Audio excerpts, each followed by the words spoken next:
Our next speaker taking the stage this evening is Daniel Savas, and he's going to be presenting Disinformation, Trust, and Commitment to Democracy, the Case for Building Social Connections.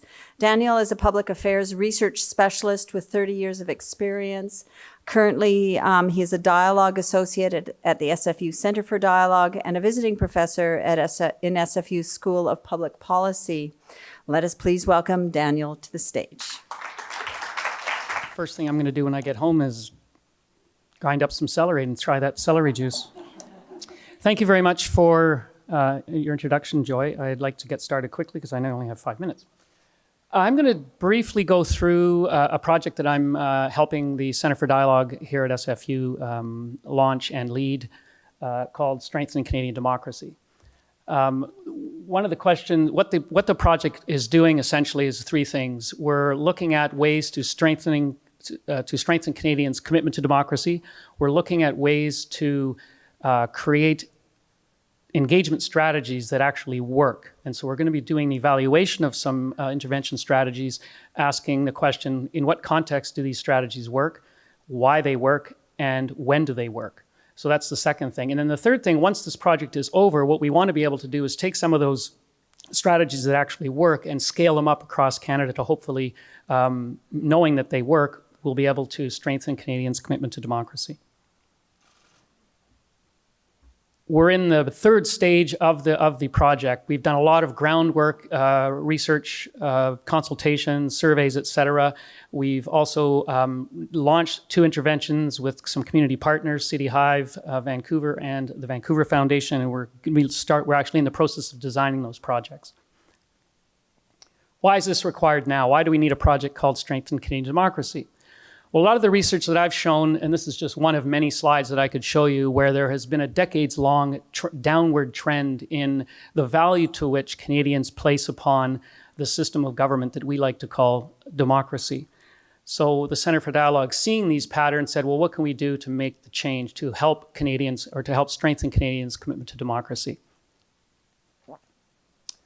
So what have we learned? We did a survey of Metro Vancouver residents last August, and I'm just going to go through 3 or 4 quick slides. And one of the things that I'll come into conclusion with is one of the things we discovered, perhaps a little bit surprisingly or unknowingly, is that social connectedness, the sense of belonging to community, has an important impact and an important relationship to how people feel in terms of their commitment to democracy. And I'll just go through some quick slides to show you how we got to that point.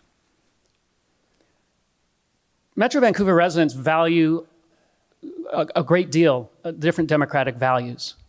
However, what we also found was that there's a certain proportion, about a quarter of the residents in Metro Vancouver, who are not really committed to democracy in and of itself, and in some sense, they're open to authoritarian systems of government, which, when you think about 1 in 4, that's not a small number. The lived experience that Metro Vancouver residents have with democracy through voting, through their ability to affect change, and through their interactions with elected officials shows that they're really not convinced that their lived experience is all that positive, which is another thing that is concerning. And as has already been shown here in other presentations, there's a lot of distrust or mistrust or a moderate level of trust in key institutions. A lot of them are democratic institutions, one of which is the mass media, which I'm going to be focusing on shortly. And in fact, the mass media, there's a lot more distrust. It's one of the least trusted democratic institutions by Metro Vancouver residents. What we found, in addition, when you do a little bit more analysis, is that distrust in media and distrust in institutions like Parliament or elections is actually strongly associated with a number of things. One is with a lower commitment to democracy, a lower sense of agency, if you will, in terms of how people think they can affect change in our society. And I've forgotten the third one, so I'm going to have to look here. They're more likely to, or less likely to participate in democratic activities. So distrust is actually a problem in terms of commitment to democracy.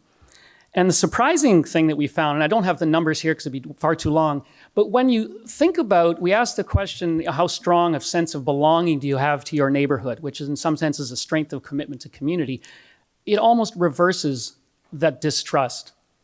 And this is something that we're going to be pursuing further in the research with the Strengthening Democracy Project, Strengthening Canadian Democracy Project, and in the interventions that the project is going to be undertaking over the next year and a half, leading up to and past the elections.